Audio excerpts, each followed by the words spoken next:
I'll tell you who's not flying together in one. The Canucks and the media. First off, the Canucks are playing tonight. They will be playing the Leafs. We're going to talk about that a little later and how I don't have a good feeling about the Canucks tonight.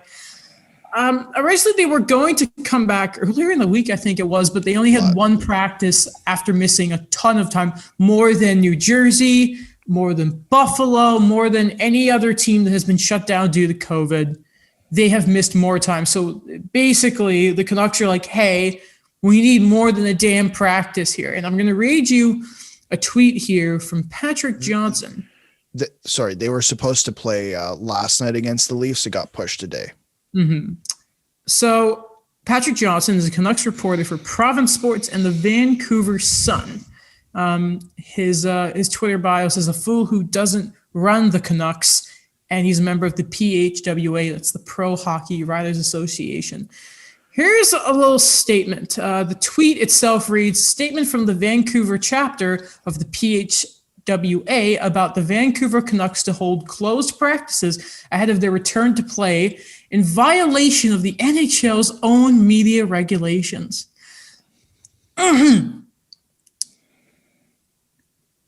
For 3 days, you know when Twitter, when you bring up a picture, there's the X to close it, and it just happens to cover the first word you love to see it.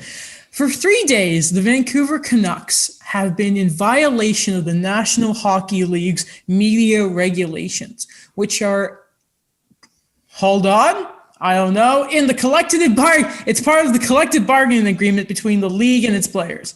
Simply put, when a team practices, media are to be allowed to access to view practices. The Canucks have not been allowing media to view practices, claiming privacy concerns, also suggesting that media would not be taking into consideration the difficulties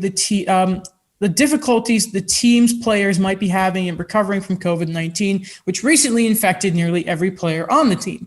Such an implication is insulting, especially given Vancouver media was united in its criticism of the return to play schedule the league was originally asking the players to undertake. With a minimum practice time before playing 2 games in 2 nights, all coming off the back of the players being off the ice for nearly 2 weeks while they recovered from a devastating respiratory illness. Now, this is something I really don't like, guys. It takes them this long to say this bit. And we all know the saying, we're all journalism students here. Daniel's almost graduated. There's that kind of saying about how people only read the first 3 paragraphs. This is the 1, 2, 3, 4, 5th line down. Not 5th line, but 5th block of text. The Vancouver media, suffice it to say, has a great deal of sympathy for the players and the demands that are being placed on them. With a regular season game scheduled for Sunday afternoon, Saturday morning would have been the only opportunity to see how the team was preparing for their return to play action. The public has great interest in understanding how and why a professional sports team is recovering from an illness that has been affecting lives for more than a year now. This has been a difficult season for all concerned. The players have been asked to accept restrictions on their lives. There have been no fans in the building. Until the last few days, the Canucks were to be commended for the openness in which they treated this story, which saw them as an unfortunate example in what is a growing health crisis in our community. Time and time again, they underlined the threat that COVID-19 poses for everyone. Boopity, boopity, boopity, boop. And the rest of that doesn't really matter. The last sentence I will read you, though. It is also important to note that the presence of the PHWA members at a practice at the start of the outbreak is a key reason why the story has been told accurately from the beginning. Okay, there is one thing that in our time studying journalism, I have never quite, I think no one will ever agree on what is public interest really. Mm-hmm. I will say this though, before I hand it over to you guys. I, as a member of the public, do not have that much of an interest about the Canucks practice. All I normally get from a practice is lines, who is scratched. We will find that out before the game happens. I think if the Canucks, who are going through a very difficult time right now, don't want the media there, whether their own reasons, whether it is, I don't know, they want to just focus on it. They don't want to have to do media. I completely understand that. And I want to remind everyone, this is not the first time that the Pro Hockey Writers Association has had a bit of a bad timing, I say, with posts concerning their rights as media. We had this around about the time when they were barred from doing interviews in the locker room. They had a really, really bad timing post about saying, we will accept this, but we do have our rights and we will get the chance to work in the locker room in the future. I am so not on side with the Pro Hockey Writers Association on this.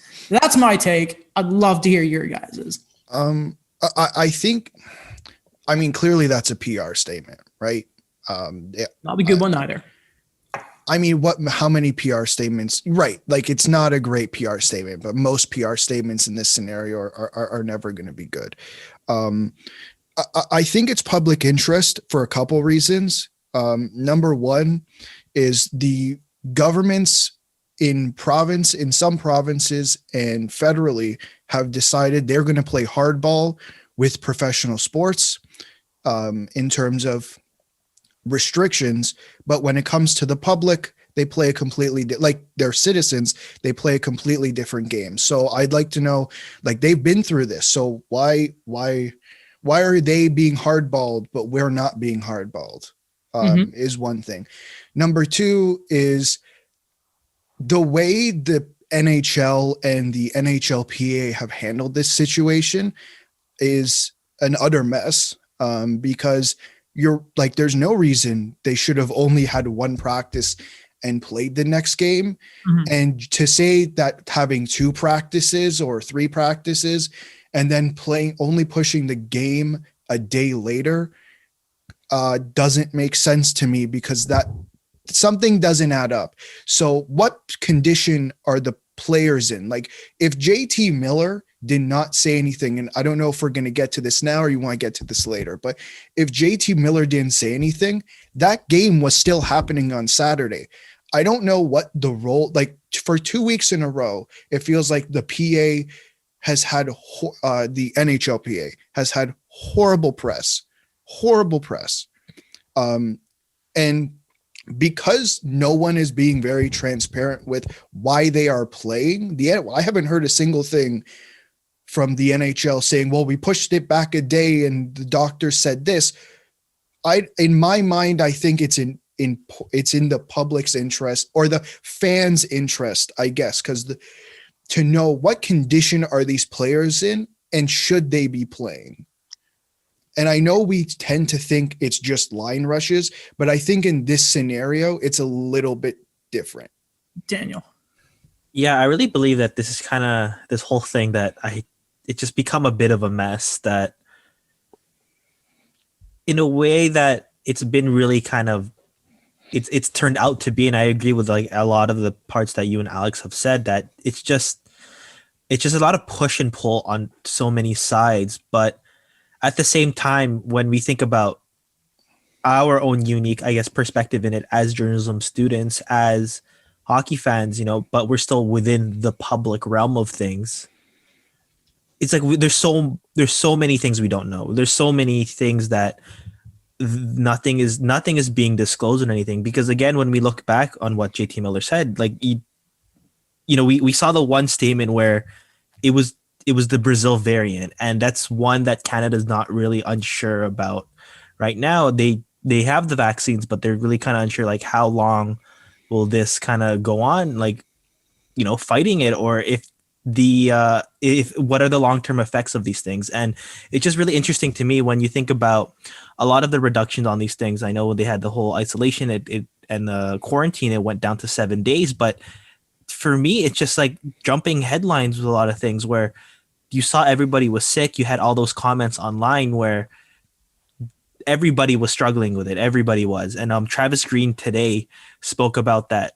And it was a very, blanket statement where people asked, how's he feeling? And he said, I wanted to return to the bench. I feel better. I wouldn't be here if I couldn't do it. But like, I don't know. It's something that it just kind of doesn't bode well with me, because It's like 21 players were sick, and this was a week ago where they said that they were feeling the symptoms still. They were worried about their own families, and then now it's okay. We're pushed the game one day back.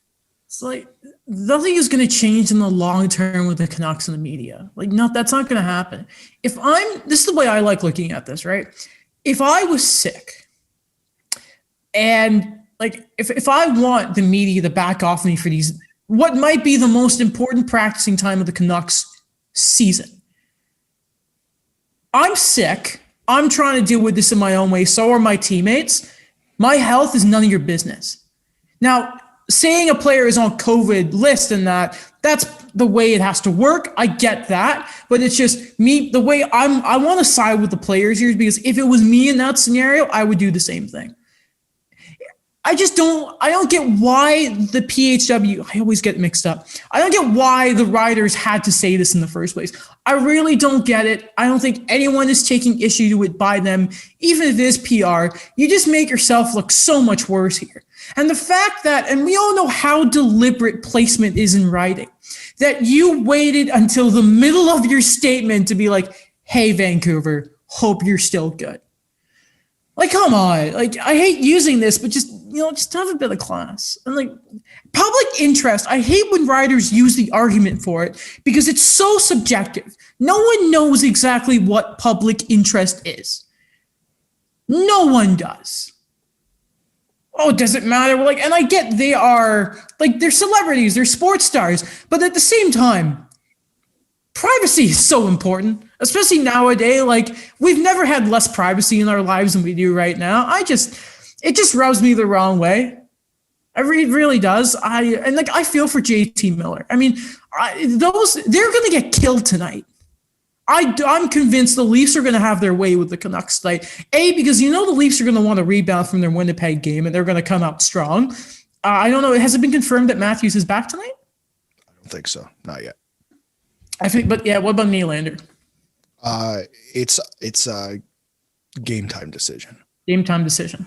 Anyway, you still have Tavares and all them. Like, the Leafs are loaded with skid. It's not going to be a problem. That and the Canucks they're not in game shape. Some of them, we know how players are when it comes to playing through injuries. But like some of them, I can't imagine what their conditioning is right now. It's going to be such a bad game for them. Before we move on, it's not about the writers. It's about like what is the point of having the PA if this is how it's gonna what I mean? Like this is the second week in a row. I don't know if you guys heard McDavid's comment from a week or two ago. Where they had to reschedule a game because of the Montreal outbreak or the case. Sorry, not the outbreak, the case. And they did it on the same day as Colby Cave's funeral. Yeah, that was, on the same day. Connor McDavid came out, and then 2 weeks later. 2 weeks later, they pulled this stunt. Like, what is it exactly that they're there for if this is what's going to happen? Like, I find it hard to believe, and I don't know this for a fact. I find it hard to believe that the Canucks players' concerns were not brought to the PA beforehand. In case people are wondering, like, you're going on about the Pro Hockey HA, the PA. We mean like the National Hockey League in this sense. Players, so their yes. union. Yes. Their like freaking union. I think there's blame to be placed everywhere. I think there's blame not on the Canucks. Sorry, there's blame to be placed on the NHL for doing what they did. Like, I don't know what the thought process here was, and I think there's blame to go towards the PA because that your job is literally to make sure that they are okay. Yeah. In this scenario, are they in game shape, or are they even healthy? Are they even remotely close to game shape? If not, why are they playing? It's also what Bo Horvat mentioned as well, where again, it's something that I think a lot of people don't really think about, and I really like that he gave that perspective that there's so many things going on that you have to separate the athlete from the game. Sometimes you have to think about what he said, his own family, where he's really worried about things because he knows as much as we do about the variant. Listen, just like put yourself in other shoes is I think what we should leave this in. Like just, it's that simple.